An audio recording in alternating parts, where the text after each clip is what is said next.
I don't think the bull market has begun yet. And the reason that I say that is I think we still get the rip your face off rallies, and means that to me the chart that's most interesting right now is the Bitcoin gold chart. Like, and people will say like, well, 1 Bitcoin can retire your family. That's the framework that people have to start thinking in. And the dollar trends to zero. And so from that perspective, Bitcoin goes to infinity. I think a lot of the Bitcoin treasury companies are going to be the strongest balance sheet companies pretty much have ever existed. But my actual prediction would be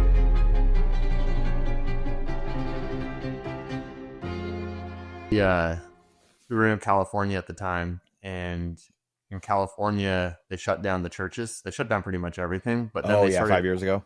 Yeah, 5 years ago they started opening up stuff randomly, and so you know, you can go to Home Depot. You were encouraged to go out and protest, but you couldn't go to church. And so it was all like May of 2020, when you know at that time it was pretty clear that you're not going to drop dead if you get COVID, and so anyways. You know, as a Christian, you know, church is essential. If you can go to Home Depot, you can go protest, you should go to church. And so a couple pastors stood up against Gavin Newsom's orders. One of them was in Northern California where we lived, a church called Destiny Christian Church. And Charlie Kirk just blasted it out there. He's like, I'm going to be in Rockland in May 2020 as, you know, Destiny reopens doors in defiance of the governor's orders.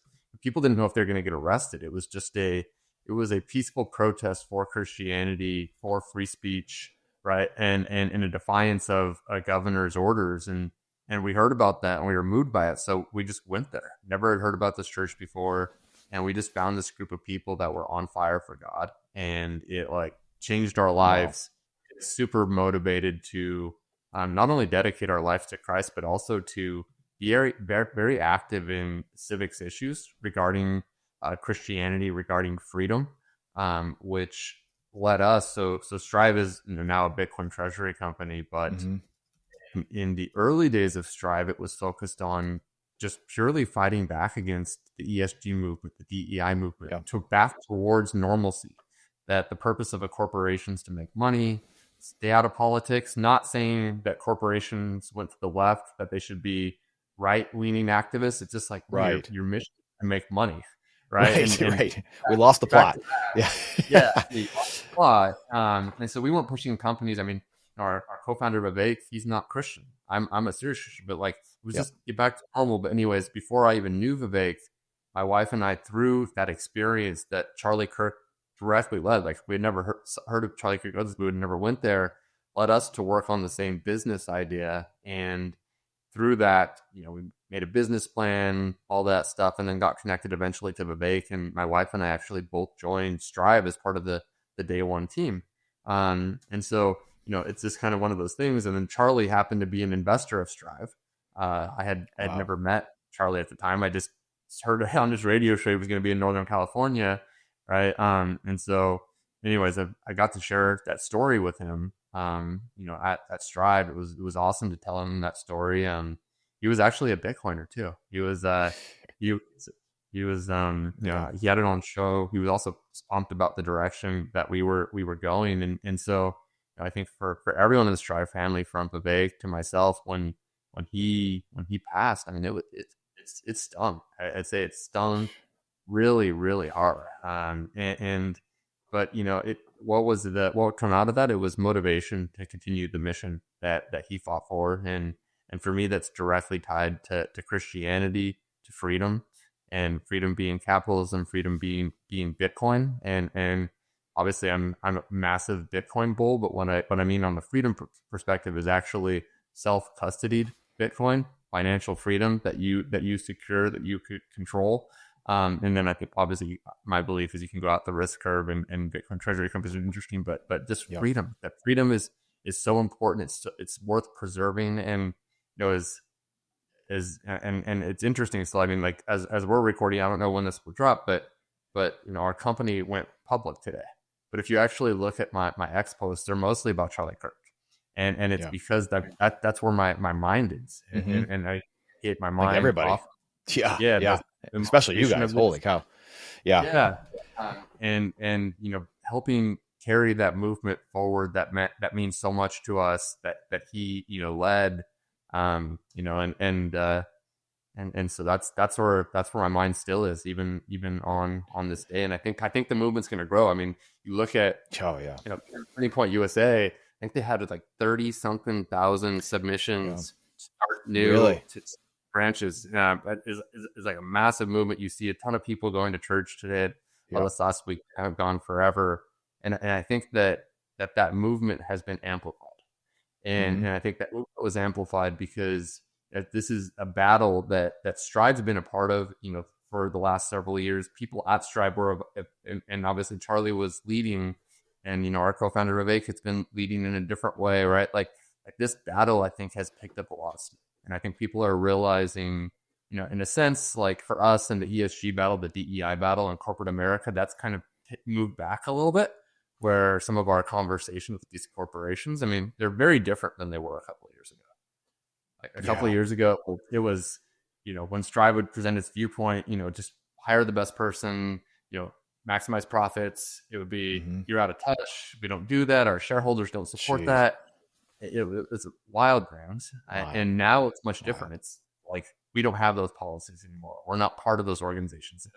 That's not every company, but I say that's the consensus position. So we've had a massive move. And I think there's other things happening in America that look like massive moves. Like, as an example, the younger generation, I think, are starting to go to church more than older generations. I think that's some interesting data. Younger generations are starting to skew more to the right than they have in a long time. And I think that's why you're seeing a pushback against people like Charlie that are on the front lines of driving that movement. And I think for the people that have been part of it, I think, like myself included, it's like, this is not going to stop us. Like this is amplification on that push for freedom, and people are willing to give up their lives. Like, people don't want to give up their lives, but that's what it means to fight for freedom. Like, you're in this, and you're going to be part of the solution, and that's not violence. And I think one of the great things, I think, you know, of a horrible situation is that I don't think there was one violent riot. I didn't see.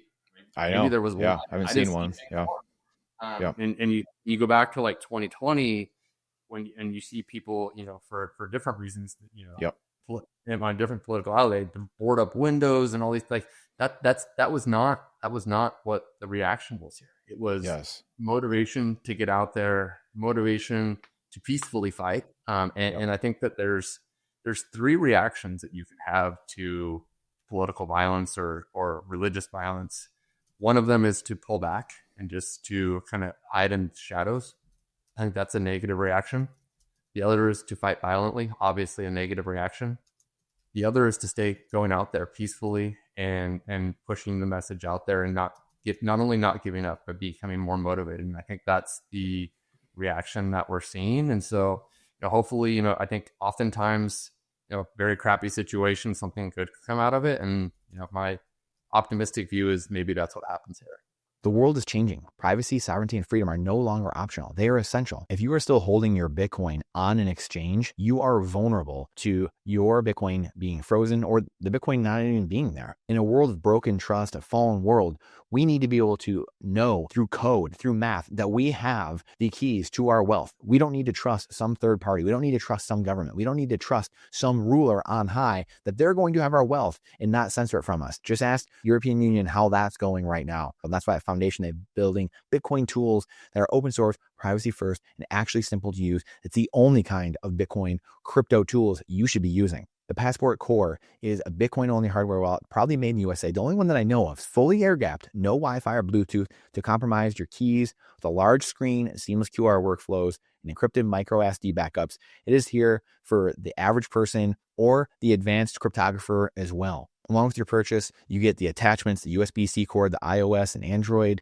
attachments, micro SD card, and the USB-C cable. You don't have to go searching around for everything. You also get the free Envoy mobile app as well. You can buy Bitcoin straight into your self-custody. It helps you set up your Passport Core, label and track your coins, manage your keys, and do so much more. Foundation built the core and their company for sovereignty and freedom for all of humanity. You can take back control of your money and your digital life now. Get started today at foundation.xyz/Brandon, foundation.xyz/BRANDON, or check the link in the description.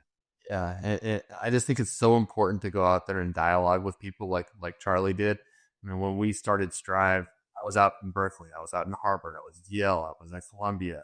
Name your place, talking about fiduciary duty, pushing back against ESG, DEI, and having conversations. And the most common response, and I think Charlie caught this a lot when he was going to college campuses with leftists, transgender people that are just, and he's just speaking his truth right into them.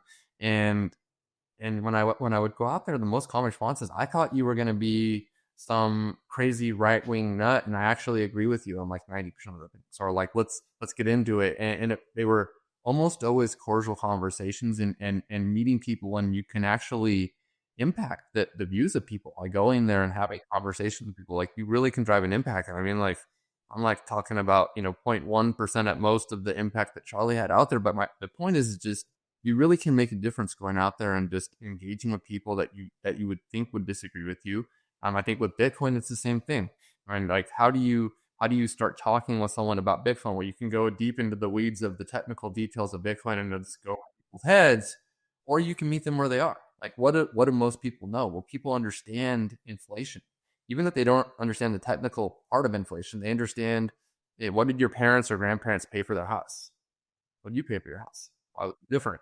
And you start going down this rabbit hole. It's like, well, let me actually explain to you how that happens. Do you think, and then do you think that will continue? Do you think that your grandkids will pay more than people pay today? And most people say, yeah, like probably. Okay, well, that's fiat currency devaluation. How do you think about that? What does that mean when you factor that into the returns of the bond of fixed income or equities, these different assets over time? It really actually does degrade the real returns. And then you can start talking about, a little bit deeper into it of like, okay, well, inflation measured by CPI or PCE has been the federal government inflation measures has been whatever 3% on average for the last couple decades. Home prices have been substantially higher. Look at the stock market. Do you feel richer, same, or poorer than you did a couple decades ago? Most people would say, well, I feel substantially poorer. I mean, now today, younger generations, you can't, very few people can have one parent working and afford to raise a family. And I think that is one of the primary reasons why you're seeing a decline in fertility rates, is that people can't make it work. There's other reasons that, I think that there's been an overemphasis on career versus starting families, but a big reason is people can't afford it. And so, then you say, well, fiat currencies have been devalued. What's gone up the most? It's actually asset prices. It's asset prices. It's homes. It's the stock market. And then you kind of get into the valuation metrics. Well, the stock market is not overvalued if fiat currencies. It's because fiat currencies are worth less. It's like, what is causing the valuations in the market? And then you can apply that to a hard asset, the hardest asset that exists in Bitcoin, and fixing the money. And then that becomes more of a compelling concept. It's not even like, you can go pretty far without even saying the word Bitcoin, and people will be like, yeah, problem. That's a problem.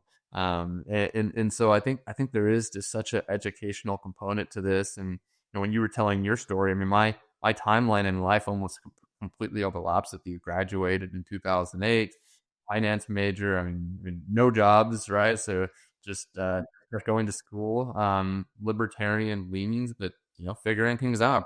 You're young adult, and then as I got into Bitcoin into 2016, early 2017, and it was really for me about both freedom and then secondarily about an obvious broken money that I was seeing. I mean, I was managing $70 billion bond portfolio at CalPERS. I was part of that was U.S. Treasuries. I was one of the largest buyers of U.S. Treasuries in the United States.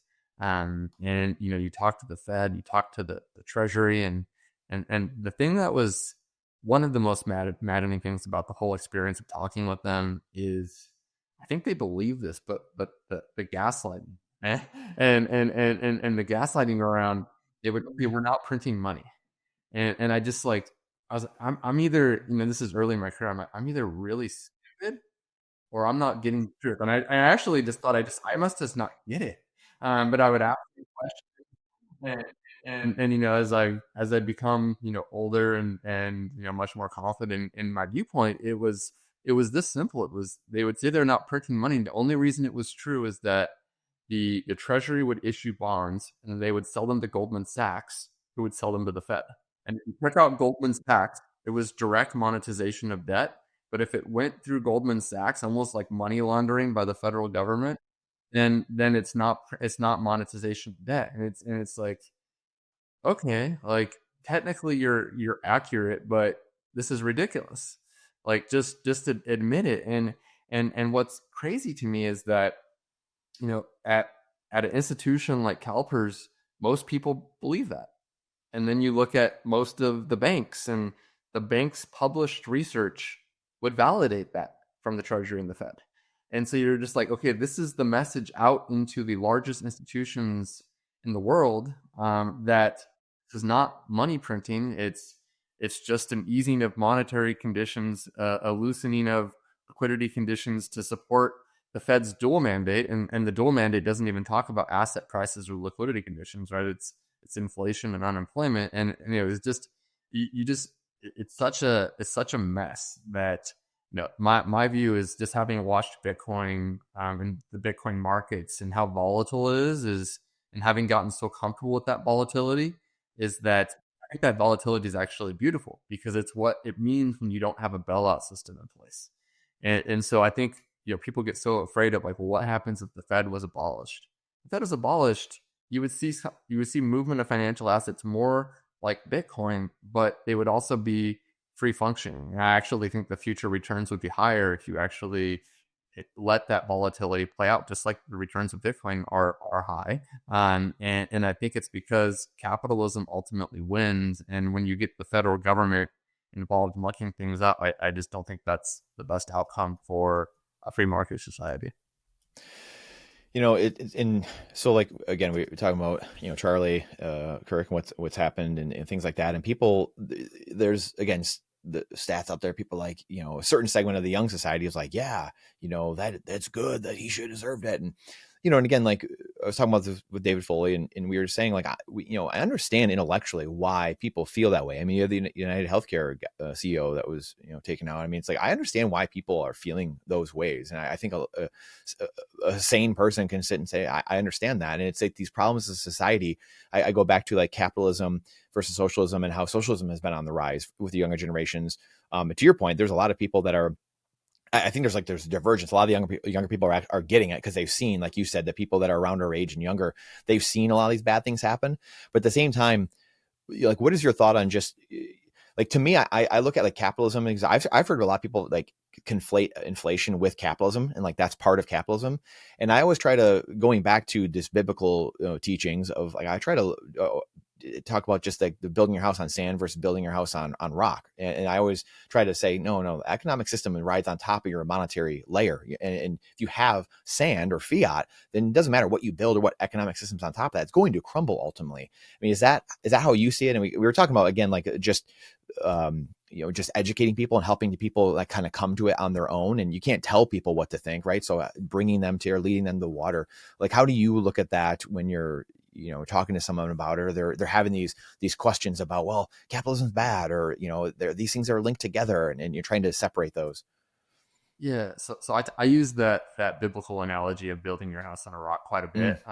Most frequently, I've been using it with regards to digital asset trading companies, and that Bitcoin is building your house on a rock. And these other crypto ones are building your house on sand, and it applies almost perfectly to this fiat currency, building your house on sand versus Bitcoin building it on a rock analogy.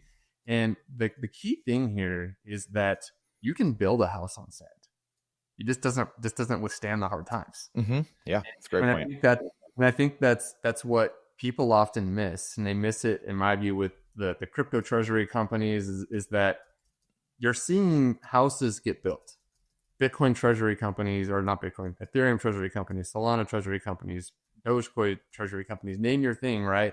You saw the rise of a fiat currency system around the globe build up, and a lot of people made a lot of money, a lot of businesses, but now you're starting to see it crumble, right? Because it was a house that is built on sand, that you're seeing it crumble. When it ultimately collapses, no one knows. That's the $1 million question, but there is no answer. There is no answer to the debt problem. It's a bipartisan issue. No one will solve it. The closest that we had to fix it was probably Doge, but that didn't last very long, and there was no real impact. And so the bottom line is that, the Lynn Alden nothing stops this train, that's where we go with fiat currency debasement. And so that makes for a really structurally safe investment, in my view, in Bitcoin over the long run.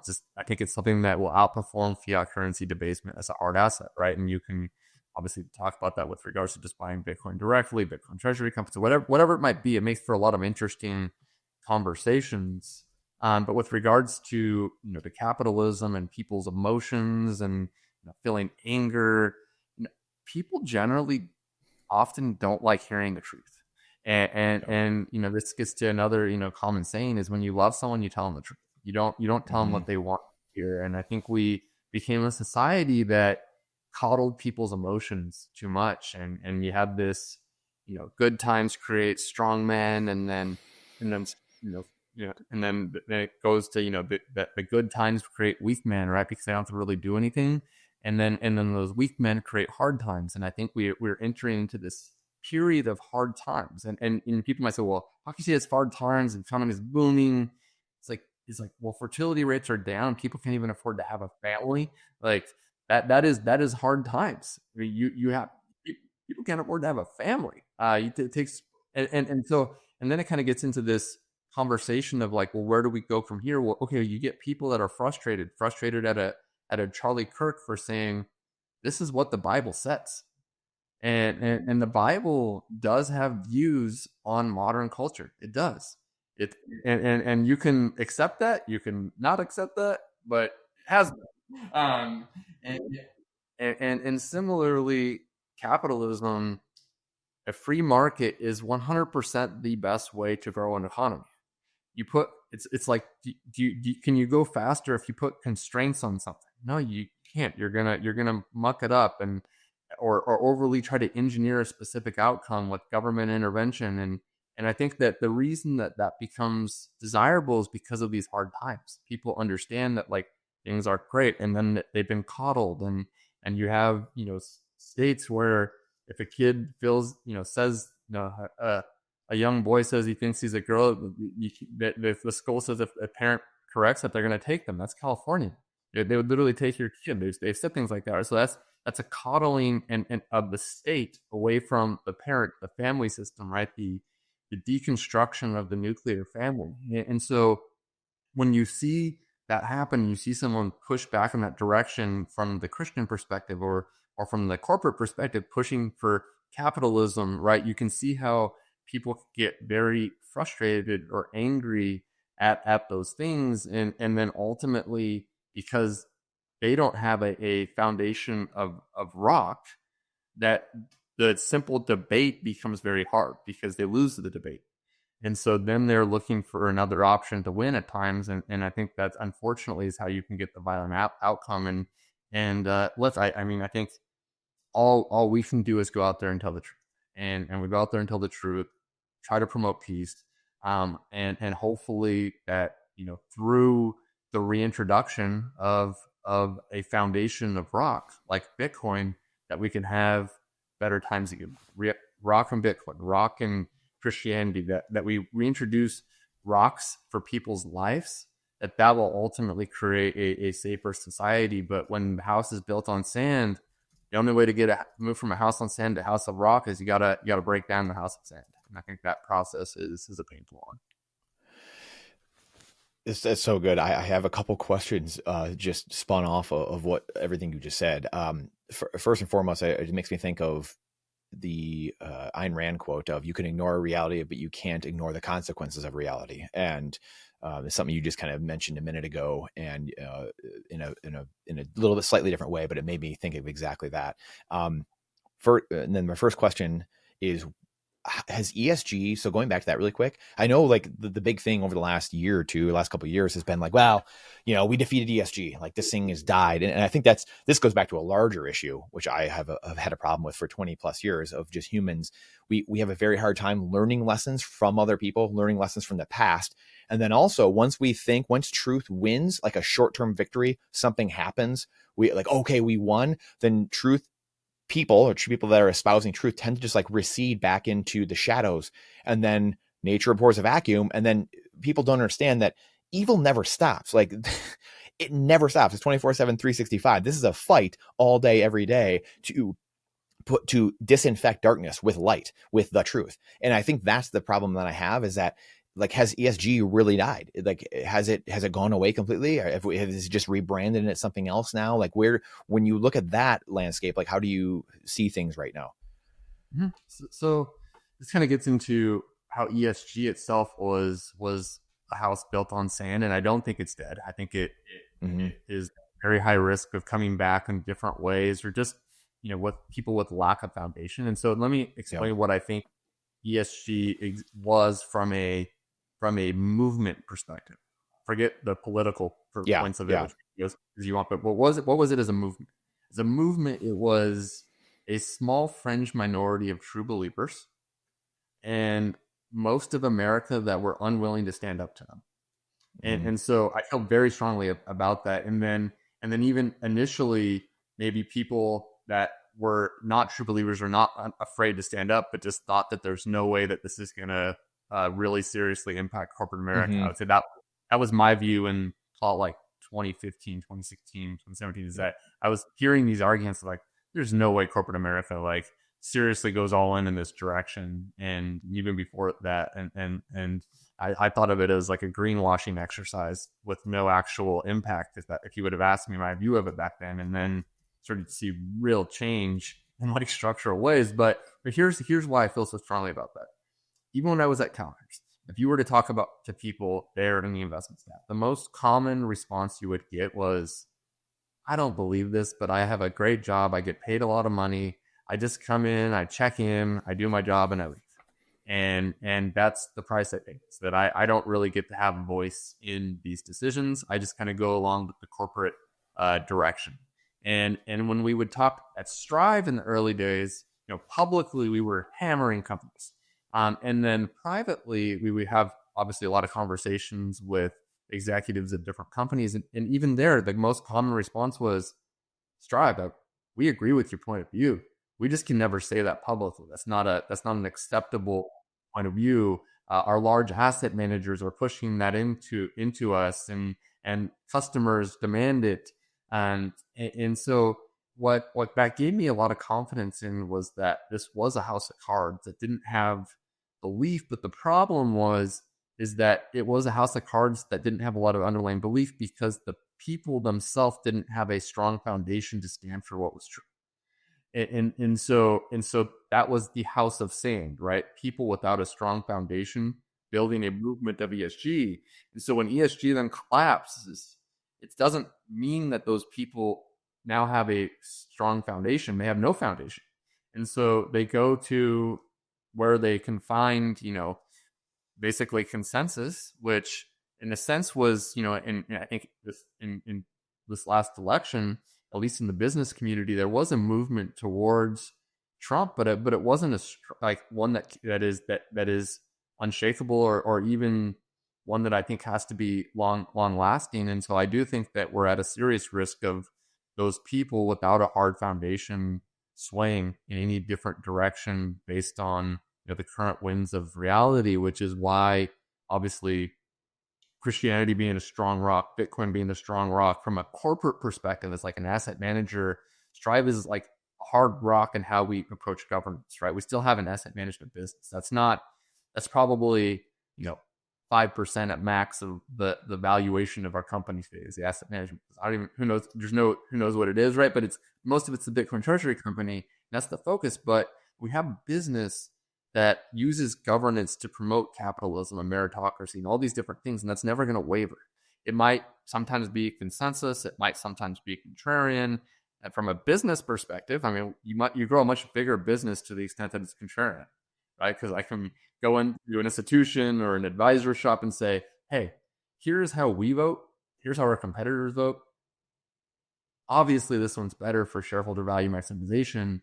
When they start to go more towards the same, then the argument is, well, where's the foundation? Where's the true belief? And that's a little bit more of a nuanced conversation. And we obviously have a great track record there relative to our competitors. But from a from a making money for us, like I'd rather it be contrarian, but for our country, I would rather the house be built on rock. Everyone move towards that. But I agree with you that I think it's not ordained that will happen at all, and there's a lot of risk that it might fall apart.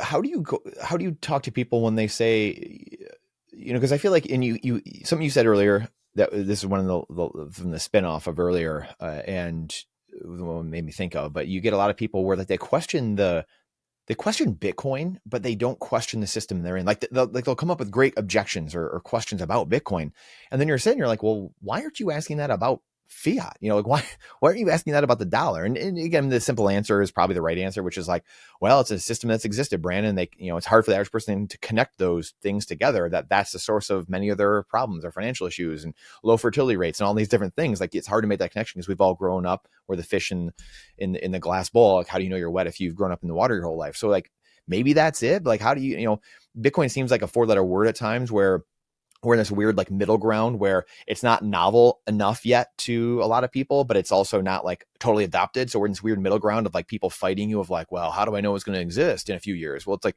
well, JP Morgan, like these central banks, that's one node. We have 100,000 nodes on this network. Like we're way stronger, but how do you get people to connect these dots of, like you said earlier, this is the strongest, best, asymmetric, risk reward. And it's the strongest system. It's the most anti-fragile. And the system you're in is brutal. It's terrorizing. You're like, well, how do you get people to connect those dots? Yeah. So I think for me, it's twofold. One, it's a bias that I think a lot of people have, which is recency bias of their life. And so this is deep in investment management. And so when you look at the data that underlies all the different like risk return metrics, correlation matrices for all investments, you rarely find them go beyond 1980. And so what you see there is that 1980, this is just by chance, I believe. I don't actually think there's a conspiracy here, but 1980 was basically the high of the US bond market in like the last 100 years. And so for 40 years, you just had a bond market bull run.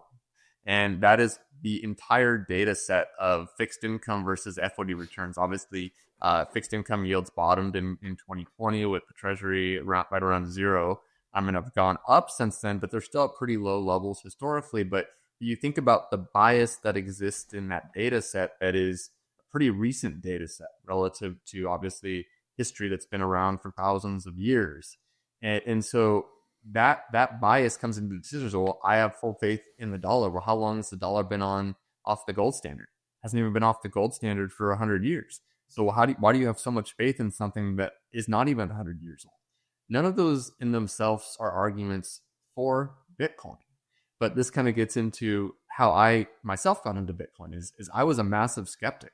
I think if you're on the skeptic of Bitcoin when you first hear of it, like you're probably naive, because imagine you that all like that the retail trader front ran the governments and the corporations and the institutions, and then the meme culture, which I love, but you take this and you say, how can this be the best form of money that we have, right? And so that was my perspective when I think I first heard about Bitcoin in 2012, 2013, and was watching it on literally a bodybuilding.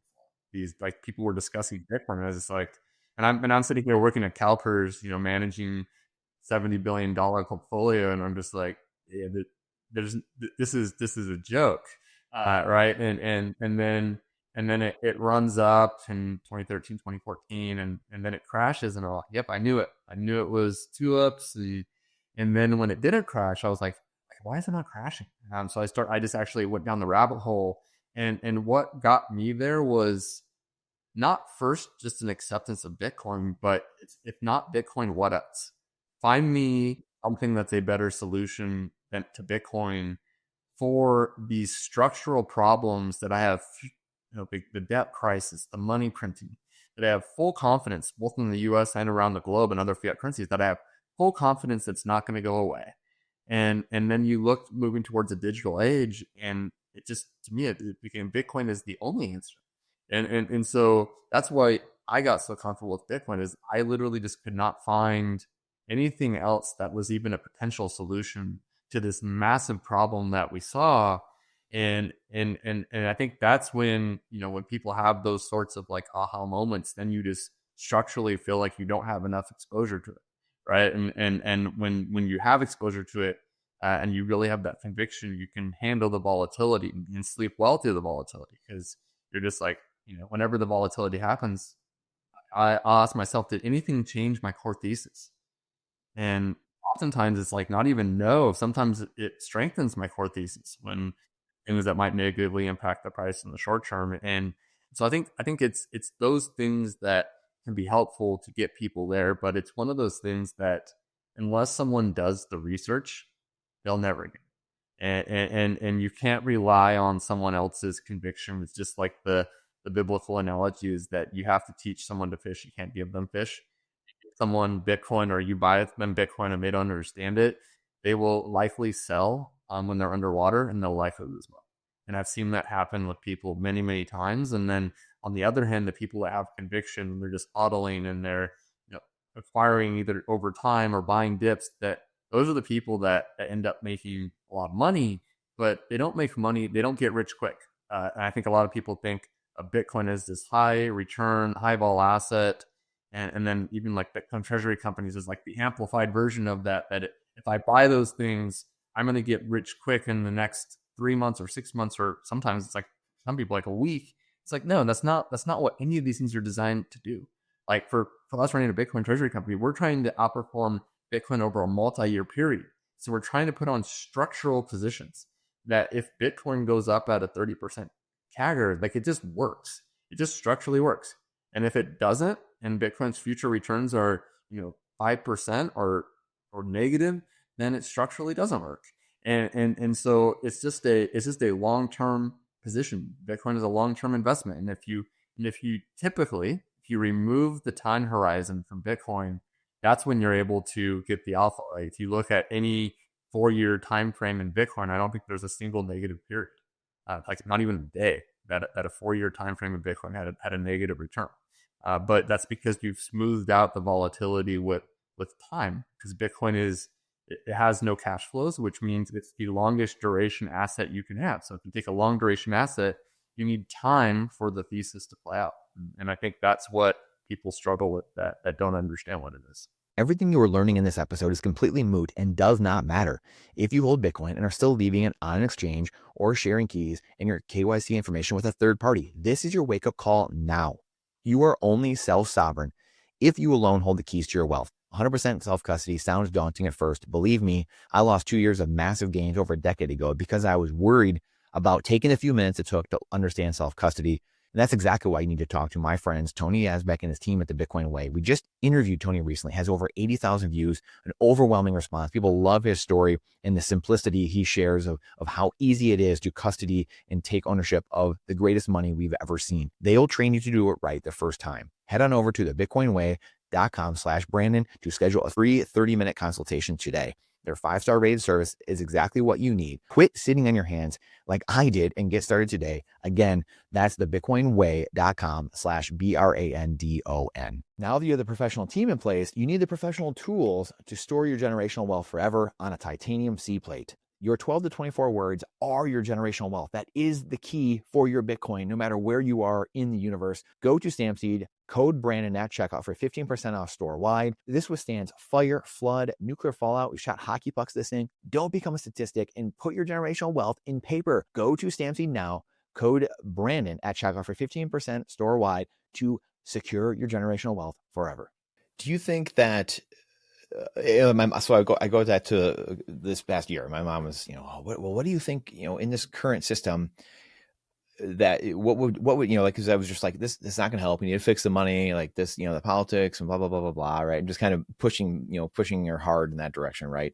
And so her question was, what do you think? What would fix it in this current system? I was like, honestly, as soon as Donald Trump gets elected or gets in office, you got to delete 95% of the government. I mean, like, you got millions of federal workers gone. Like you're gone immediately. Like the government doesn't provide anything for society. That's not what it does. It's there to, protect the country, and that's really it. Like that's its only job, as outlined 250 years ago. Like, this is pretty simple stuff. And And we know that's not politically palatable. Like, again, we see, like, I haven't seen 95% of agencies, taken out. I don't even know if that would work. I don't know if that would be the solution, but I know, like, that'd be the starting point. It's probably getting rid of almost all the agencies and almost everything. Who knows what the answer would be? It's not politically palatable. Probably not. Who knows, right? So, like, what do you think that, like, how do we build this system? What I'm getting at with all this is, what you guys are doing. You have the ethos of the Bitcoiners of, we need to, uphold the cypherpunk vision and things of that nature, which I empathize with. But at the same time, if it stays decentralized and secure, and it is, Bitcoin is what we think it is, and you don't change Bitcoin, Bitcoin changes you. Do we need, do we have to get the Trojan horse inside in the government walls, in these companies' walls, or whatever it is, in order for things to start changing people? Like, how do you look at that when people are saying, hey, the ETFs and the Bitcoin treasury companies, these things are a distraction. They're a distraction from the movement and the ethos of Bitcoin. And, so again, I know it's a thing that you guys have thought about probably a lot, and you get that question a lot. Like, how do you guys think of that when you're, because, like, I know, who you are, and, like, you've already explained and told the people, right? Like, your inherent, the freedom ethos is there. So how do you marry those, or how do we all marry those things together and keep pushing this forward? Yeah, it's pretty simple. Bitcoin doesn't need corporations. Bitcoin doesn't need the government to adopt it. The corporations and the government need Bitcoin. And they need Bitcoin for corporations, primarily because to fight against monetary debasement, and then also to hedge against AI and how AI is going to disrupt many corporations. So as an example, if you look back at the internet boom, there was over a 50% replacement in the S&P 500 over about 20 years, where you had old companies fall out, internet companies fall in, and our belief, not just for us, but for all of the S&P, is that you'll have at least a 50% turnover, but in a faster cycle, because every tech cycle goes faster. So call it in the next 10 years that we think you have a 50% turnover in the S&P 500. So what are those new 250 companies that are going to come in? I think that they're obviously going to be a lot of AI companies, but I think they're also going to be a lot of Bitcoin companies that have put Bitcoin on their balance sheet and thought about ways to maximize shareholder returns for that. And so from, like, the cypherpunk vision, they're like, I don't like that. I don't like corporations coming out. I don't like nations coming in. Well, when you've created digital gold, a truly scarce asset that in and of itself is decentralized, you can't stop that. It will move in. And so it will move into corporations because of how valuable it is. It'll move into nations because nations need it to secure their future. And so when I go to DC and I pitch the US to start a strategic Bitcoin reserve, it's not to strengthen Bitcoin. It's to strengthen the United States. Because the United States has a fiat currency that's going to depreciate.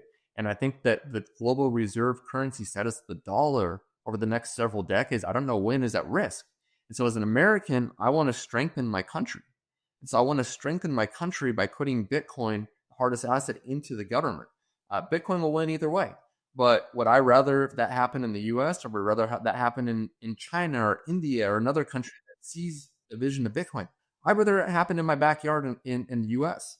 As a corporation, a treasury company, but I'd rather have people, and I think it's not just Stripe. I think a lot of the Bitcoin treasury companies really have true Bitcoin ethos. But I'd rather have people that really love freedom being the first companies to put Bitcoin on their balance sheet and load up and be the future leading corporations of tomorrow, or to rather wait and have someone that doesn't have those ethos take that Bitcoin and it starts. I'd much rather have true Bitcoiners. And so I just think it's one of those things where, because of Bitcoin's decentralized nature and its value, like, you just can't stop it. It's like a virus of value throughout the entire world. And so the only way that the cypherpunks could stop that would be to make Bitcoin not valuable.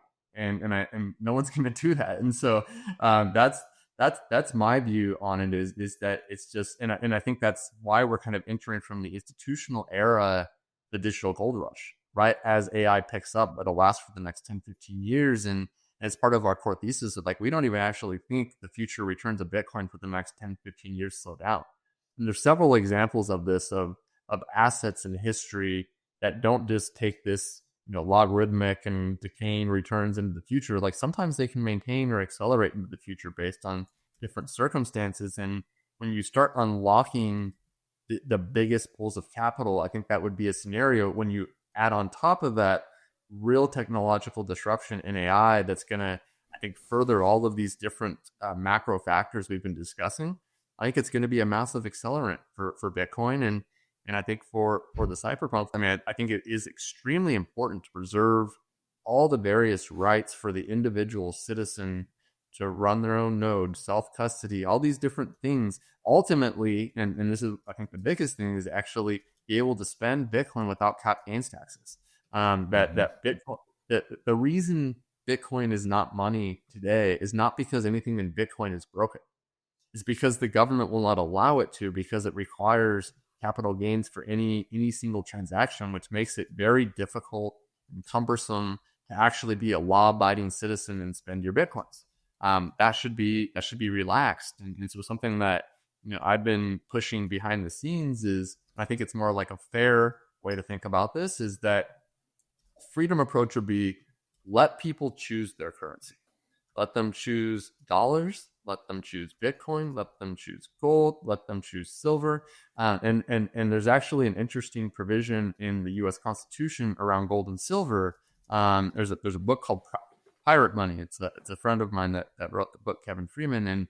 And the whole thesis is this carve out in the US Constitution that says states can elect to say that gold and silver are actual currency, and they are then excluded from capital gains when they're spent. Well, I think a state, or just change by law, that in the U.S. Constitution, Bitcoin should be afforded that exact same right and that exact same principle. And then we give people the right to choose their own money. And I think when they're given that right, I think that's when Bitcoin goes from digital gold to like digital money and is used in transactions and as like not only just a savings vehicle, but also the checking account for people's lives. Yeah, and it does, because it's like, how do you this? It's funny because this is the segment we're talking about, that which is, there's a lot of the cypherpunk side, which again, I know, like, I'm empathetic to it, where it's like, we don't need the government, but the problem is we have the government right now. There's a massive government, and therein lies the problem. So how do you marry this world where it's like, are we supposed to all ignore capital gains and none of us do our taxes? I mean, I guess in theory, if we get enough people, somehow we coordinate, we don't do it, then yeah, sure. But unless someone has an answer to do that, I haven't seen any answers. Like, I don't know what the answer is. Like, one guy doing it isn't going to do anything. They're going to come in, make an example of you. This guy didn't pay. All right, see ya. You're out of here. And so it's like, what are we doing here? And so, like, I feel like at times we tend to live in a little bit of a utopia in the Bitcoiner world at times, where it's like idealism and pragmatism like butting heads, where it's like, we got to be, and again, I know, I'm sure you have a lot of idealism. I do. I mean, like, the entrepreneurial thing is to like be an idealist and like push society forward. You have to live in a very idealistic state, but we have to marry that with pragmatism at times of like, this is the state of the world though. And government is massive right now. So you can't just, hey, this is the way it should be, I'm going to operate this way. That's going to be tough. You're going to, so you got to be methodical and smart about what you're doing. In saying all that, do you have, like, the recent thing, I don't know if you've seen it or not, but there was something that I just saw recently about the administration, or they just put something out about suspicious actions, running a node, self-custody, stuff like that. Did you see that was floated out in the last week or so by chance? Yeah, I saw it, and it was troubling. I'm not an expert on that latest release, but I do think that there is a Patriot Act tendencies, like, strongly within the government to constrain freedoms, right? And that's where this is where everyone in the Bitcoin ecosystem needs to unite, and make sure that those rights are protected. Because if you lose those things, obviously much worse than just Bitcoin is broken, our freedoms are broken, right? But it breaks the money if you criminalize the behavior of running your node, or if you criminalize self-custody, and so it is something that I think is still at risk, and that was a great example as to why, and I do think that going and showing up to DC to talk to your Congress people, your senators, it is actually very helpful, and you would be maybe not surprised, but within DC, clearly the Republicans have been substantially more friendly to Bitcoin and the entire crypto industry, and you see that in the SEC right now. But I I think that part of it is not aligned with the freedoms of Bitcoin and more aligned with just capitalism. And so that kind of moves almost towards more of a crypto mentality versus a Bitcoin freedom mentality. And so I think it's that there's a lot of money in DC and in the crypto companies that I think confuse in DC the ethos of a senator that of these senators, even when they're well intentioned. I mean, they're looking to be very broad in their knowledge and just like slightly deep, right? And so when they get someone in the crypto industry with very deep pockets, they may have different interests than the individual, right? And that gets into how do you got to show up, you got to have these conversations. Ultimately, like I wish this wasn't the case, but it is a game about money. You have to support these people. That does sway access and ability to get in front of them. And you're not obviously like I've rarely seen and never seen it just like you're buying them off, but like it does cost money to get in front of these people. So you show them support, and then you say, what do you care about? You care about freedom, and within that realm of freedom, here's why Bitcoin matters. Here's why running a node matters. Here's why self-custody matters. Here's why you really need to think about giving people the option to use Bitcoin as money, right? And I think that those conversations can hit hard at ideals, but when they have 5 minutes and someone from a large crypto exchange that's selling 1,000 different cryptocurrencies comes in and says, here's what you should put out there, that often is what is used. And I think that's what the risk is here. And then you get Wall Street in. Well, what do you think Wall Street wants? Do you think Wall Street makes money off of custodied Bitcoin?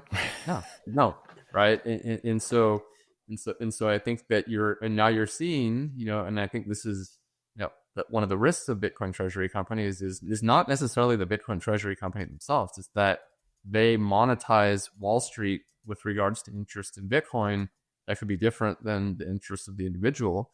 And so I think that gets into, well, if you're going to have a Bitcoin treasury company, you better have a Bitcoin treasury company with leaders that actually believe the Bitcoin ethos and ideals, but are going to fight for those things. And I do think we should win. It's not an overly negative message, but I think it's one that in action, just to like bring it back to like the Charlie Kirk conversation. Yeah. Like how do you fight these things? Not violently, not running back into your corner and running your node and never leaving your basement. No, you actually got to go out there and you got to have conversations. Yeah. That's the only chance that you have to win the battle for freedom, including the Bitcoin battle for freedom. It's so well said, Matt. I mean, it's a human system, and Bitcoin's a human system. These are all human systems. Politics is a human system because there's politics in everything because we are human. So you have to acknowledge that. And politics is downstream from culture. So to your point, I mean, being vigilant, not just, sliding back into the darkness and not doing anything. You have to say something. And we only need a couple % of people to speak up. You think of a couple % of people in every town or whatever, and how impactful that'd be if 1% or 2% showed up at the local PTA meeting, or 1 or 2%. I mean, can you imagine that? It'd be overrun, and they'd have no choice. Politicians have no choice in order to acquiesce. And so people think they have no voice. They can't do anything, but it's anything but that. And we've kind of been backwards in that, I feel, for decades. And staying vigilant. That was another thing too. I mean, Bitcoin holders will get wealthier and wealthier over time here, and they have to stay vigilant and they have to stay loud, which again, Bitcoiners right now, at least seemingly are pretty good at doing that, at least the last number of years. But again, I was, David Foley, I was talking with him about as a guy he was talking about with Amazon, and you made me think of something too, with just mentioning AI earlier. And he was just saying he's like, David, I just don't think people are ready for like a year from now or 2 years from now, like what we're working on at Amazon and the things that are going on. He's like, we have to write a 9-page memo just to convince the company to hire a human over an autonomous, robot, something, and he's like, you just don't, the humans aren't ready and don't realize what's coming yet. So to your point of like deflation and some of the things that are going to happen and have to paper over them. What do you think? Will Bitcoin, and so I'm kind of like pulling a couple of things we've just been talking about for the last 20 minutes together here, but like, do you think Bitcoin and fiat, are they going to last simultaneously coexist for a long time here? Like, do you think we're going to see some UBI? Like, are people going to glom onto Bitcoin here hopefully at some point and see, oh, this is the answer, not CBDCs and UBI and stuff like that? Like, when you kind of look out the horizon here a little bit with AI and everything going on, like, how do you see things playing out in this education process that the society is rapidly having to go through? It's very difficult to predict. I actually don't know the answer, but I can tell you a framework where I would think about the answer. For fiat currencies to just drop off in the next 15 years will require a crisis of some sort. And you could think through what a crisis could look like with what we're talking about politically, and all those people, just citizens getting more unrest with each other, spending not happening, and I don't want that to happen.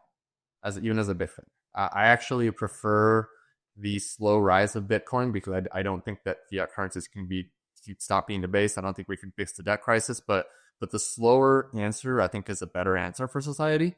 For the personal wealth of people that have exposure to Bitcoin, probably the crisis is probably a better answer. But I think this is where you get into, like, what do you want in your future? Like, you want a society that does not just completely collapse. And so kind of like, in I talked about Strive 1.0, fighting against ESG and DEI. Like, when we largely won a lot of that battle way faster, it was bad for our business, but it was better for the country. I would rather have the not like complete grand slam scenario, and like the scenario where, like, we're gonna win because, like, you're max long Bitcoin, but society doesn't fall apart. That's just a better future, right? And so that gets into, why do I care about the U.S. getting Bitcoin? Well, if the U.S. had 0 Bitcoin and they just keep printing on their house of sand, it collapses. If they actually start putting in a hard asset into the government, Bitcoin doesn't need it, but the U.S. surely does, and it would surely help, in my view, the transition away from the dollar into a Bitcoin-denominated system for the nation itself to have a stockpile of that. So those are the reasons why I push for that, and I think I waver sometime on my optimism of if that will ultimately be successful or we have the crash scenario. And I think either of those could happen. And I think that either could happen based on our own individual contributions and the movement's contributions of Bitcoin into actually pushing the more transition-y outcome versus the we win but everybody else is screwed outcome. Yeah, again, so well said. What are your thoughts on rate cuts potentially coming? Obviously, it looks like Mirren might be approved here with just the different Fed heads. Powell eventually, well, maybe being replaced. Talk of rate cuts. The poly market, just odds are just rate cuts coming. The market losing, 1 million jobs being revised, like things like that. It's like, hey, maybe the things aren't quite as great as the government's been saying for a while. Who would have thought? What are your thoughts on just the rate cuts, but also, like, what are your thoughts on just what moves the price of Bitcoin? Like, are you an M2 guy where it's like, hey, it's really M2, or is it a combination of a bunch of things you kind of look at? I would love for you to just unpack this for a minute, just kind of how you see these things. I think M2 is the strongest factor, but it's not the only factor. It's like in any asset, it's truly multifactorial, and so I guess just to get into jobs rate cuts for a second, I think it's super interesting. Yeah. Is yes, I think the Fed starts a rate cutting cycle here, but I get made fun of this. I'm always like zoom out guy. Like, what? Same. I am too. I really don't care if cuts rates, in a couple of days or not, even though I think they do. What do I think happens over the next several years? Substantially less jobs because of AI, regardless of the strength of the economy, but not necessarily strong, like a lot of weakness in corporations. And so you could have a scenario where the economy could be doing okay with job losses. And so with the economy doing okay and costs coming down for corporations, you could see a scenario even within a broader cycle of monetary debasement and high inflation, where inflation could be contained because corporations' costs are going down, right? So they don't have to raise prices even as fiat currencies get debased, with a lot of with a weakness in jobs, and I think that will be a scenario where people are going to feel really crappy, right? They don't have jobs, but the economy is doing well, and this gets into how, like, I think that's kind of a force that's just going to happen. and you can like it, you can not like it, but it's going to happen. And so this kind of gets into like going into out in the real world and talking to people. What's the positive version of that story, which I actually believe is true. I think that we should have less jobs because you cannot afford to have a family without both parents working right now. And so if there were a return in society to a life that one person could support a family, that's a better life, not a worse life, but it's a better life for our country with less jobs. And so that's a frame of mind that is a very positive frame of mind to substantially less jobs, and a frame of mind that if you actually think about, well, if AI is replacing jobs, like it's not necessarily a society where you couldn't get all the services you get today, because the services still exist from robots or the computer, and so then people are put to work to partially to raise their family. That would be a beautiful return to society. Potentially like rethinking what some people spend their lives on. Like one example would be, imagine if people were put to work to be substantially more intricate in building design. Almost think of like old world Europe. Of like think about like okay, people are doing that instead of sitting on a spreadsheet because the computer can do the spreadsheet. Like families and more beautiful societies, that would be society that I would love to move into. Or we can have a society, and my guess is it probably is a rough transition, but a society that just, tries to delay AI and tries to fight it and fights and goes to wars with each other and culture wars. That's obviously not a desirable society. And so I think part of leadership in the country, and not that what I laid out is like the right answer, but what is a positive version to the future? And let's go make it happen. Like there's a saying in something, I think sometimes in the Bitcoin community, is like you can just make things happen. You can just do things. Like you can just do things. And so let's think about a positive version of that. For me, it's like people being more serious and intentional about their faith, having more kids, and then let's go out there and tell the world how that can be their reality, and go out there and make that happen. And a big part of that is buying Bitcoin and securing your financial freedom. Yeah, it's so well said. Where do you think, like, how do you see like Strive as a vehicle for all that? Like, how do you square that circle in the sense of just Strive being a vehicle for change, I guess, if you will, and really like these pictures we've kind of painted today of this world we're trying to achieve. There's an end game for this, like you said earlier, like the Bitcoin is there to help the people, the companies and the nation states, all these people. Everyone needs the entities, the people, the families need Bitcoin. Bitcoin doesn't need the people or the companies, right? So it's flipping that paradigm. Like, how do you see Strive being that vehicle that can help that change and spurring those things on with the talks you guys have with your team and what you're doing and what you're building? Yeah. So with Bitcoin specifically, it's about having risk exposure to Bitcoin in different places in your portfolio, where for some people, for younger people that have a longer time frame, and this kind of gets to the time frame discussion, is what are you looking to do? Are you looking to take more risk? Are you looking to have more of a sure thing? Or do you have such a short time frame that you actually need income, right? And so that's where you can think about Bitcoin or Bitcoin Treasury companies as structured Bitcoin that can create different vehicles for different purposes. And so on one hand, it can create amplified Bitcoin exposure, so which is really just levered Bitcoin exposure.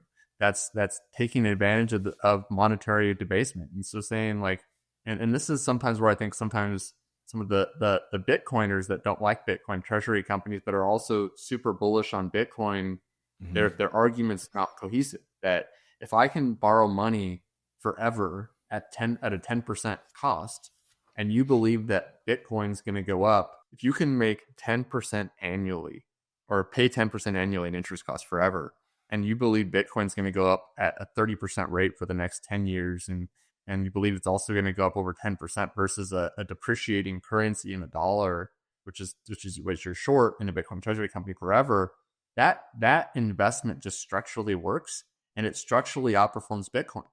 And the only way that it doesn't structurally outperform Bitcoin is if you're return assumption of Bitcoin in the future goes down.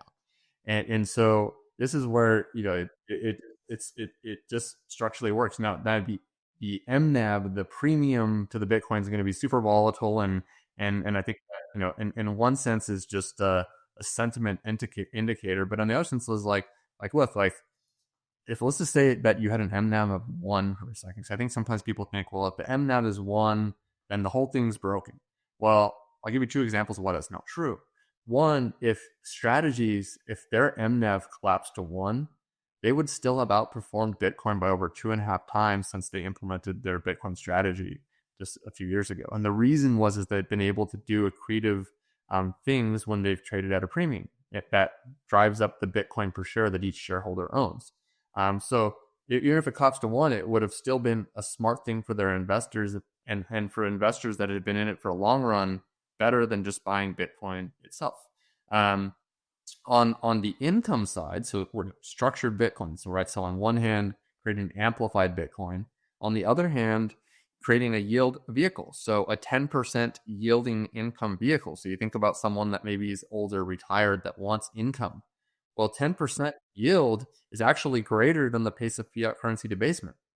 And so if you could create an asset that yields more than fiat currencies being depreciated, well, now you've moved with Bitcoin risk, right? Which if you're a Bitcoiner, you should love underwriting Bitcoin as the risk of your credit instrument, that you can earn more than fiat currency debasement. So instead of owning treasuries or corporate bonds and your real purchasing power is going down over time, at least with regards to asset prices that are being inflated up, you could actually have something that flips that from an income perspective. Well, that's also super interesting for different investors. So different assets, an income asset, an equity asset, and then Bitcoin being the commodity asset that, in my view, is for everyone, is the first thing is to get Bitcoin exposure, to have it in self-custody, secure your financial future, your financial freedom. But people have a lot of assets. And I think that kind of creates a portfolio, an asset class. Bitcoin as equity, amplified Bitcoin as a hard asset, income producing assets around Bitcoin. And then the fixed income and equity ones, they start to go into the indexes of everyday Americans, right? So then that starts to get Bitcoin exposure into the indexes. So like as an example, our second largest shareholder right now is Vanguard. And they own about 5% of the company. Well, Vanguard, they don't even allow their clients to buy Bitcoin ETFs. They don't allow them to buy, anything with regards to Bitcoin. So now it's almost like this Trojan horse into the indexes of everyday Americans. Well, is that a good thing or a bad thing to Trojan horse in Bitcoin exposure into the returns of everyday Americans that don't have enough money saved for retirement? I think that's a good thing. And for people that don't like it, they don't need to buy it. It doesn't need to be for everything. No single security is for everyone. It's about creating something that solves problems and real world problems. And I think that Bitcoin treasury companies do, and I think that there'll be several more in the years to come. So speaking of Saylor a minute ago and stuff like that, how has Saylor shaped you? And maybe that's the best way to say it, or like just the company and what you guys are doing, and also what are your thoughts on the strategies rejection the other day? Mm-hmm.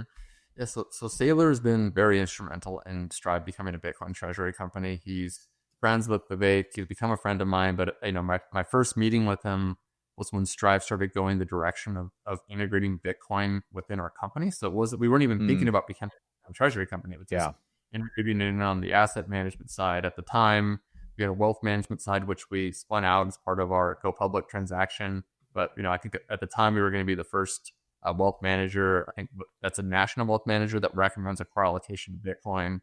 And my first time meeting Saylor, was super excited about it, and his response was just dry to the point and truthful. It's like, I hate wealth management businesses.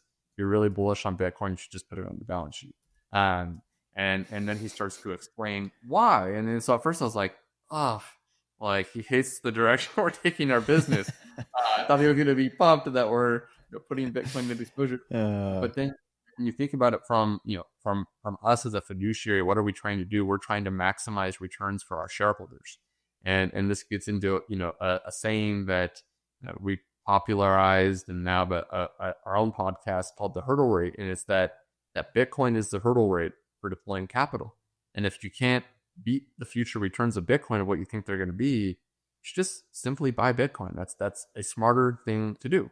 And so then it's like, well, what do you expect the future returns of investing in a wealth management business, doing an acquisition of an existing wealth management firm or something like that? And if you're lucky, you get to low double-digit returns. So let's say you got to a 12% return. Well, okay. Well, what's the future return of Bitcoin? I think it's much higher than that. And then it's like, and that's easier. And so it's like, why am I banging my head against the wall for, on the wealth side, we were thinking about acquiring a bunch of wealth businesses and, being forward looking, putting Bitcoin in the portfolios of a lot of people, which I think there is a lot of demand for. But then it's like, okay, low returns and AI is going to eat the world. All these people I'm bringing in, what am I going to do? Bring them all in and then have to fire them in a couple of years? Well, that doesn't sound very fun or like a very smart business decision. And so it's just like, let's just simplify things, become a balance sheet company.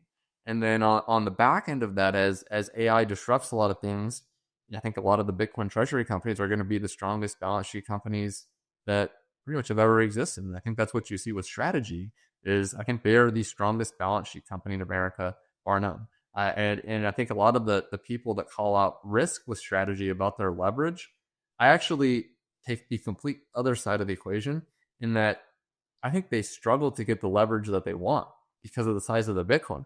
That the fixed income markets with regards to Bitcoin fixed income securities and preferred equity securities are just not big enough to support that size of a balance sheet. So they're under levered in my view.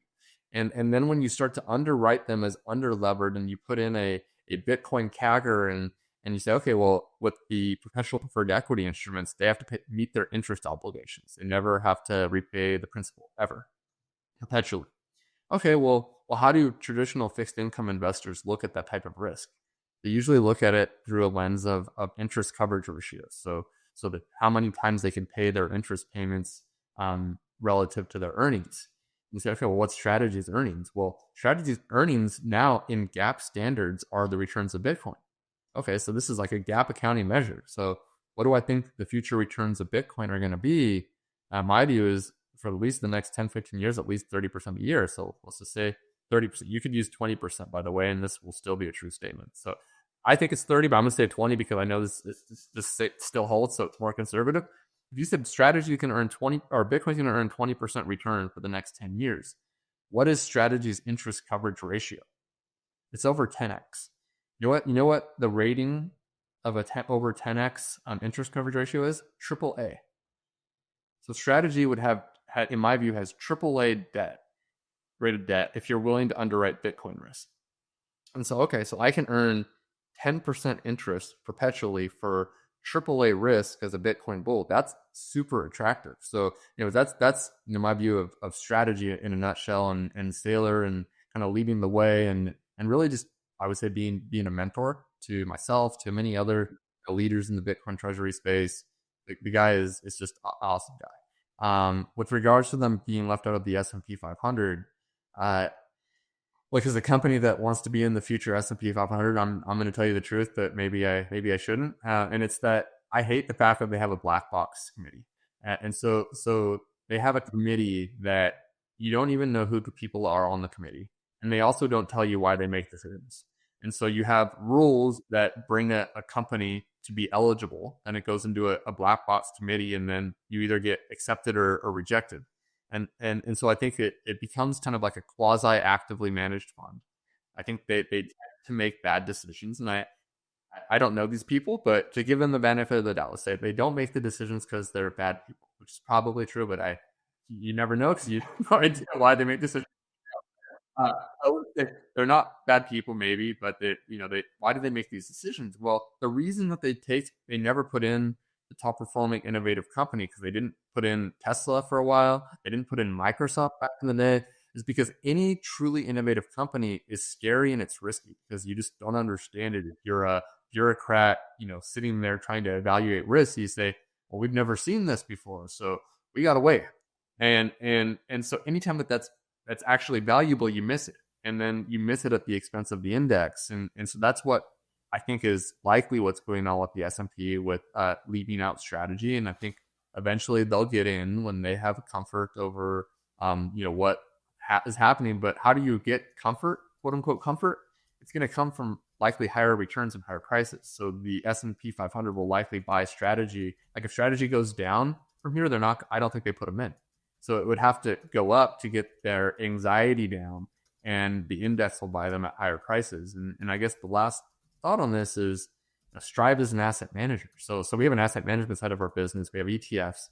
We have a 500 fund. Our index is not the S&P. It's actually a Bloomberg index. And so I went deep on this issue several years ago. I mean, I've been tracking it since they didn't put Tesla in, and I just have not been a fan of that committee. And that's why we did not use the S&P 500. We used a completely rules-based index. So remove the people, because then you'll get an index that just says if the rules say they're in, they're in. And from every principle I believe, and I like that as a better solution. Yeah. Boy, I can't argue with you. I mean, and again, we go back to some of the things we've talked about today. The younger generations aren't going to put up with that. Like you go back to all these, we never get answers to anything, right? Whether it's these social, political things going on, these massive events, a black box defining who's in the S&P 500. Again, that it seemingly affects no one, but it also affects like everybody, because like you said, their people's pensions, their 401k, like all these things are invested in.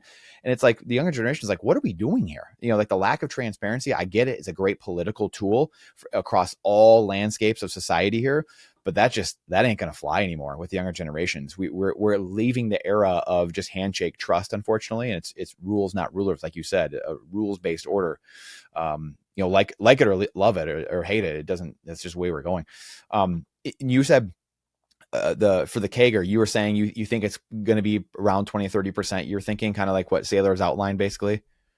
Yeah, 30 to 40. I used 20 to highlight that even at 20, they be AAA rated debt, just to be conservative. But my actual prediction would be 30% plus, and it just gets into all of the underlying macro factors that I think are picking up steam, not losing steam.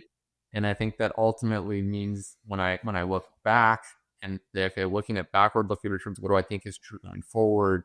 I think it's more in the realm of like acceleration, and people use the word super cycle or whatever. I think when I think of that, what rings true in my mind is I don't think we likely see 80% dips anymore.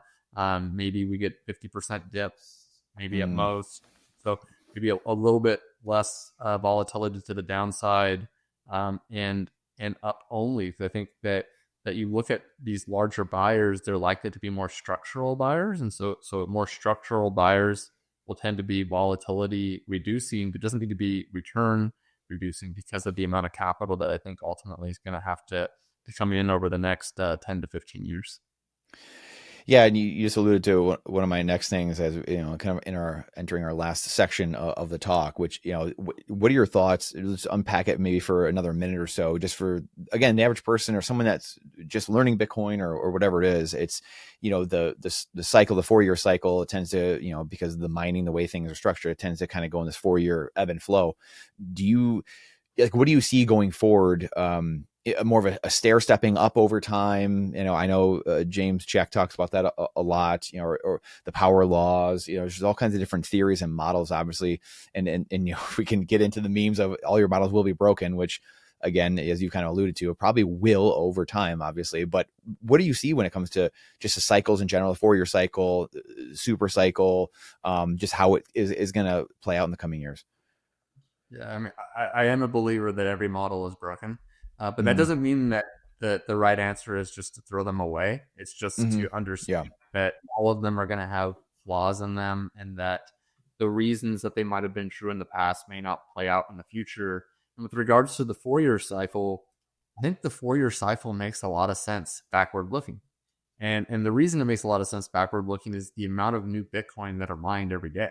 It's a percentage of the overall stack. It's not a problem. It's just the reality with happening cycles is that because the amount of new Bitcoin mined gets cut in half every 4-year cycle, is that the new Bitcoin as an inflation rate trends to zero.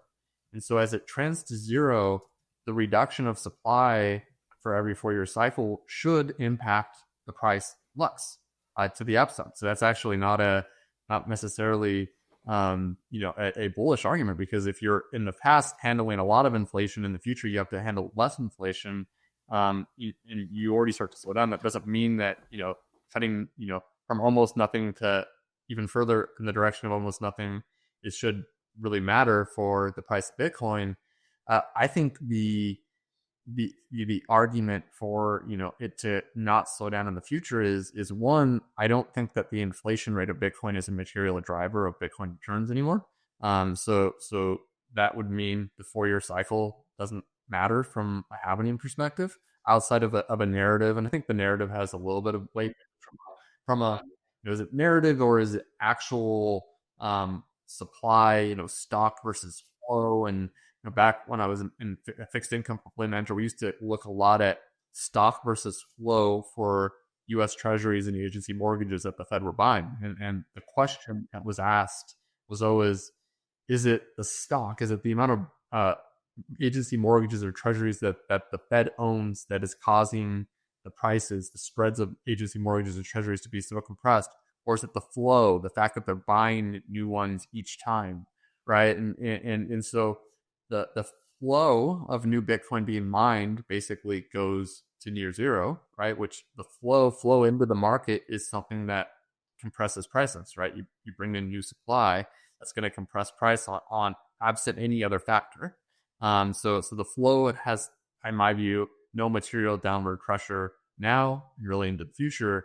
The stock, well, I think with regards to the stock, you now have most Bitcoin mines, so most Bitcoin are out there. You have a lot of Bitcoin that are never going to move, that have been a lot of them that have been lost, and then the demand for Bitcoin being less retail, more institutions, more nation states, is going to be more structural. So you can have a structural demand to pull Bitcoin into large pools of money that are going to continue to unlock. Like you think about this, I mean, a lot of people that manage money, wealth institutions, they're still unlocking the ability for their clients to even get exposure to the Bitcoin ETFs as we speak.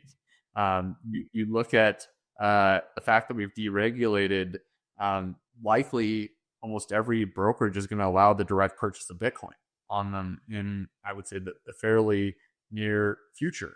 Nation states have only started to buy, and only some of them, smaller ones typically, that are in worse positions. So I think as those things play out, and then I think dump gasoline on the fire with AI and all the disruptions that AI is going to cause, and I just think that you're going to see really strong risk-adjusted returns for Bitcoin over the next 10 to 15 years. And then the political unrest, unfortunately, I think it's unfortunate. I wish it didn't happen, but I think it's a good thing for the price of Bitcoin.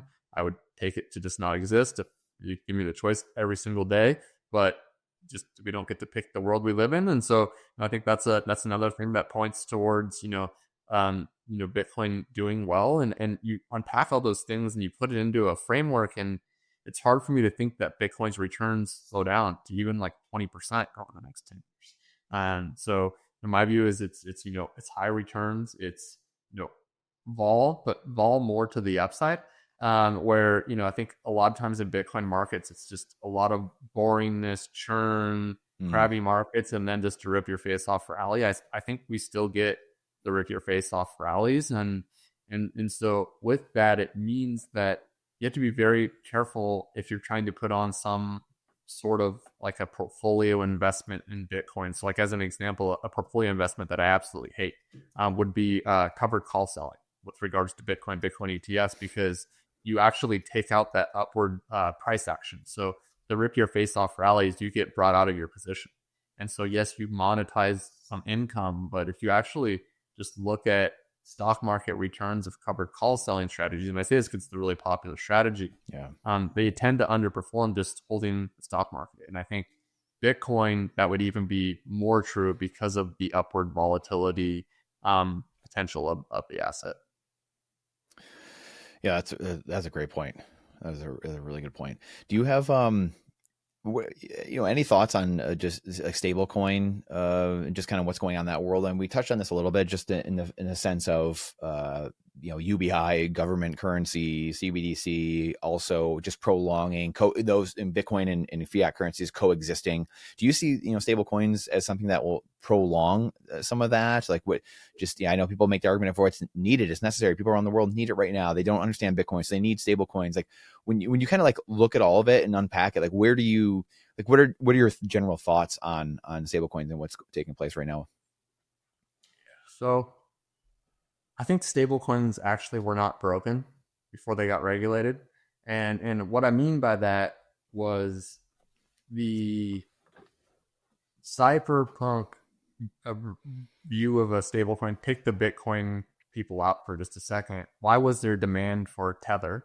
It's because Tether was an offshore bank that took offshore dollars and distributed it to people that wanted dollar exposure in third world countries. And so they were basically out there selling dollars in third world countries.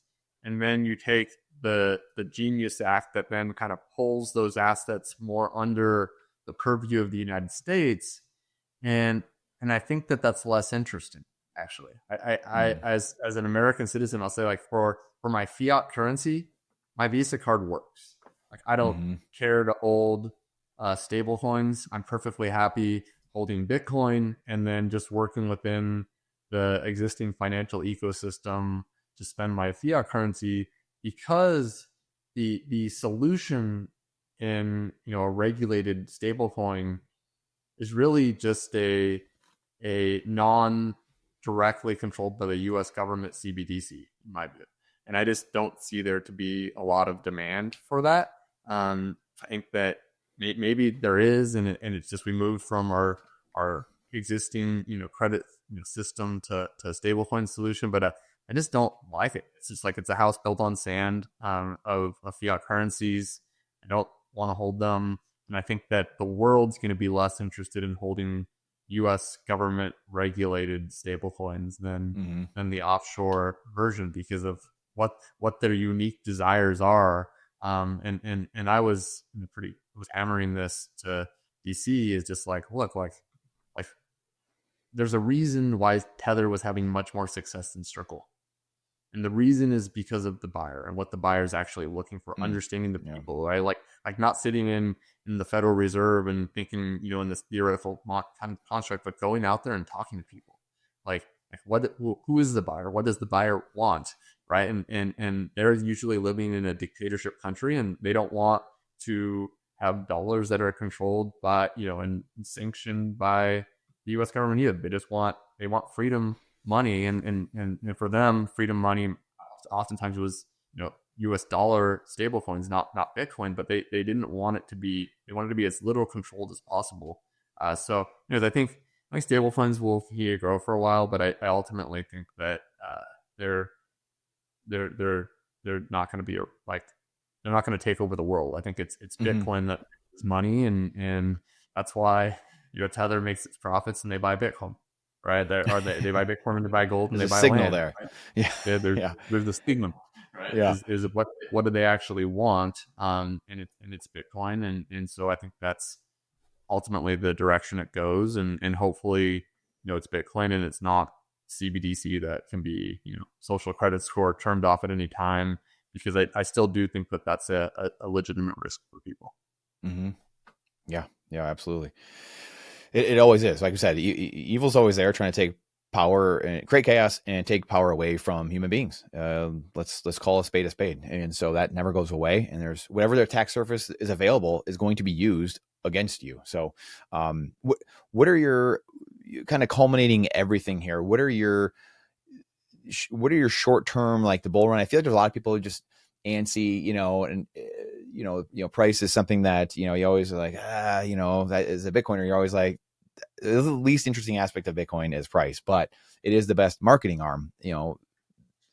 Will hold the black swan events and the chaos, which hopefully unfortunately does come, and you don't want it to come, but it does. But price is a great marketing arm. I feel like there's a lot of capitulation like boiling underneath the surface, where people are starting to get really antsy. Obviously the political things, all the social things are helping boil this pot, and people are really on edge. It feels like all over the place in the Bitcoin community, just across the board. And there's just kind of like this, whoa, like, what is going on? How come Bitcoin's not at 150? It's not at 200. It's not at 1 million right now. And again, we do the zoom out, like you said, Captain zoom out and say, hey, it's double from what it was a year ago. Guys, like, we zoom out. What are your thoughts on just this bull run and kind of where we're headed here in the short term, next 3 months, 6 months, 9, 12 months of, what does this look like? Yeah. So I don't think the bull market has begun yet. And the reason that I say that is, yes, it's doubled. And obviously doubled in a very short time frame when Trump was reelected. But to me, the chart that's most interesting right now is the Bitcoin gold chart.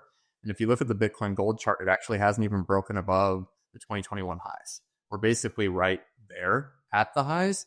And I think that what we've seen is a debasement trade that's caused Bitcoin to do well and go up, but not enter any form of euphoria or really outperform versus other hard assets that have also benefited from the debasement of fiat currencies. And I do think it's going to break out above the previous all-time high versus gold. And I'm not great in calling short-term trade action, but I would say I think it's somewhere in the next 12 months. And it could be this year, it could be next year, but I don't think it's super long-term. And I think it ultimately breaks out, and that's when you start to see Bitcoin really rip higher, where right now we're recording this and Bitcoin's probably somewhere around 115,000 or something like that.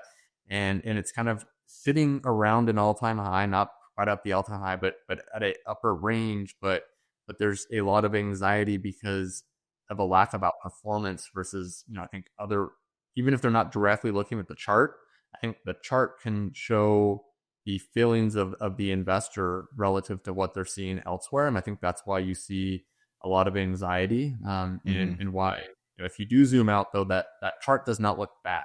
It just looks like the party of it. Community is the number one most important thing in a survival situation. And newsflash, you're human, so you're in a survival situation. October 10th through the 13th is your island retreat. Camp Nakamoto, brought to you by Mass Adoption. I will be speaking there. Nellie Brunel, Mark Moss, Larry Lepard, David Foley, James Lavish, BJ Dichter, Luke Broyles, Michelle Weekly, and many more will be there to have fun. Lots of games, activities, Kettleman's Feast, crab bakes. There's going to be everything you can imagine as a beautiful part of Northern New Hampshire. We look forward to seeing you there for 15% off tickets. Gentile 15, Gentile 15, Gentile 15. There's only a couple dozen remaining out of the 100 plus that were available, so get them now. The very next week, October 16th through 18th, will be the Canadian Bitcoin Conference. This is an awesome conference, Bitcoin only as well. The Rialto Theater in Montreal, Quebec. The inaugural Canada versus USA Bitcoin hockey game was won by our team, the good guys, last year. So we'll be playing again on that Thursday, having 2 incredible days, Friday and Saturday. We're going to have unbelievable speakers there. Francis Pouliot, Larry Lepard, myself. We're going to have Jeff Walton. We're going to have Tomer Strolite, Brad Mills, Adam O'Brien from Bitcoin Well. It's going to be an absolutely incredible time. So check that out here, the link as well. And we'll share it in the description, just like everything else. We cannot wait for our family to meet yours the 10th through the 13th and the 16th through the 18th in Northern New Hampshire and Quebec. We'll see you there. Yeah, it's great. Do you subscribe to, I mean, I'm guessing no, but after what we've all been talking about, but just, again, the kind of diminishing returns crowd, like, do you think, I guess maybe a better way to say that is, do you think retail, I guess I feel like there's a lot of, like, the people I've interviewed, just like a lot of people, it feels like a lot of people that think like retail's kind of like gone, like they're out to lunch. Even if there is a spike like 2017, there was that cycle. Obviously, there was people just figuring out. A lot of people are figuring out what Bitcoin was for the first time. Market cap is smaller, so you can move it easier. Obviously, stuff like that. 2020 a little bit the same. It gets muted by the stuff going on over in China. Whatever. But do you think that retail really can make an impact if there's a euphoria phase or things are happening to spark that off? Like, how do you see the retail trade part of it? Yeah, retail is still a major part of the Bitcoin market. And the reason that they are is that I think, to my knowledge, retail Bitcoin's probably the first time that retail front ran the institutions. And so retail owns a lot of Bitcoin. And so part of that, they have a lot of stock, right? And I think that the flow is moving from retail into institutions, into whether it's a Bitcoin Treasury company or an asset management company or a nation. And so that's definitely where you're seeing flow of Bitcoin move to. And so because of that, I think that it's probably unlikely in my view that flow reverses back to retail, but retail controls the stock. So how many Bitcoin are for sale? Retail is obviously, there's still a lot of people within retail that are buying, a lot of people, but just that they don't make for the overall part of the flow of the asset anymore. What are your thoughts just on the end game here? So kind of just, zooming all the way out now, putting a bow on everything. What do you think the end game is for Bitcoin? And again, it doesn't have to be a time frame. To me, it's 10, 20 years minimum, probably, to me, is what it looks like of the end game scenario, where you have this demographic cliff, this changing wealth transfer, just really the sunsetting of the older generations and the millennial Gen Z really taking over. That's what it feels like to me. I'll say timeline wise, but it could be 100 years from now. Like, where do you see Bitcoin becoming the ultimate money, maybe the only money? Is it the Jeff Booth, like you have to account for every dollar in the system, it's going to be all 900 trillion, so that's the end game for it? Or is it a Jack Mallers 900 trillion or 450 trillion, and it's one half of every trade? Or is it somewhere below that? Is it a Peter Dunworth, like, hey, it's multiples of 900 trillion, and we don't even understand, it's going to break, rip everyone's face off and all their models? Like, where do you see the end game eventually someday being for Bitcoin? I think it's worth more than gold. And I think gold also goes up substantially.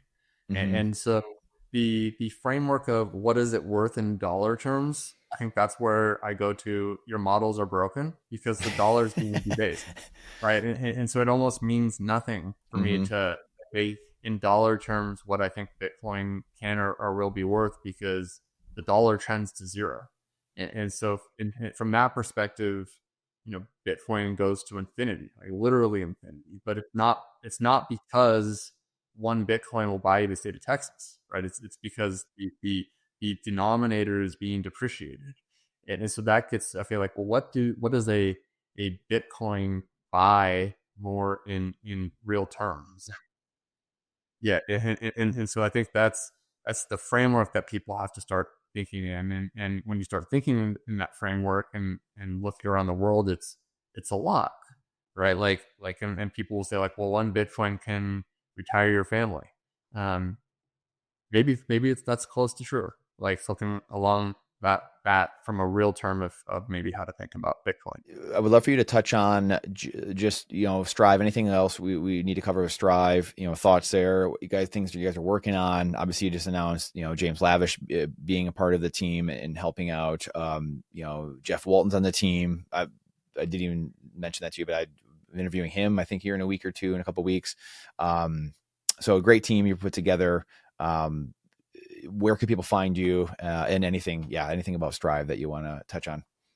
Yeah, maybe I'll just quickly hit on our board, because I think our board is truly world class with regards to Bitcoin and Bitcoin Treasury companies. And so yeah, we added James Lavish, and the guy just adds so much to the debates of how we actually bring this strategy forward, and the intellectual Bitcoin debate, return debate, structural debate.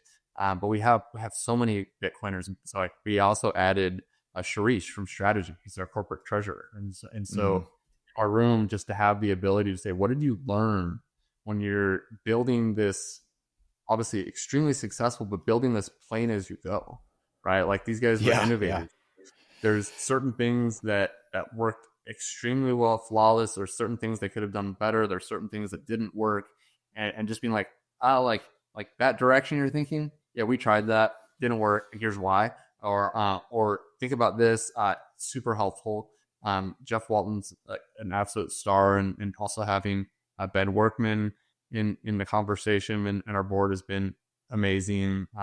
We have other hard hitters like Ovik Roy, who's been really a massive thought leader around freedom and Bitcoin, was an author in the Satoshi Papers, and so we have a guy named Mahesh that's just like longtime Bitcoiner, is really good in the broader just of how is Bitcoin being implemented across the entire crypto ecosystem, which is actually a diverse point of view, and oftentimes might be like outnumbered in our conversations. But I love diverse points of view, and this kind of gets into even the meritocratic framework of how that we've talked about since day one. Strive is I don't want diversity because of someone's gender or skin color. I want diversity of thought. And you bring me the group of people with diverse thoughts, but also that are mission aligned. And so you have a team that's uniquely mission aligned and structurally around a bullishness for Bitcoin. I always build that company, but then how do we do it? There's a lot of diverse perspectives. And so it's a lot of fun. I guess just to close it out, probably the best way to follow me is on X at ColeMacro. Mr. Matt Cole, thank you so much for being with us here today and sharing your wealth of knowledge. You're one of a kind, so I appreciate you being here, sir. Thank you. If you like that episode, then you're going to love the playlist we put together for you with our most recent podcast with the top Bitcoiners, sound money, liberty advocates in the world. Go check those out here. We'll see you inside. You're going to love them.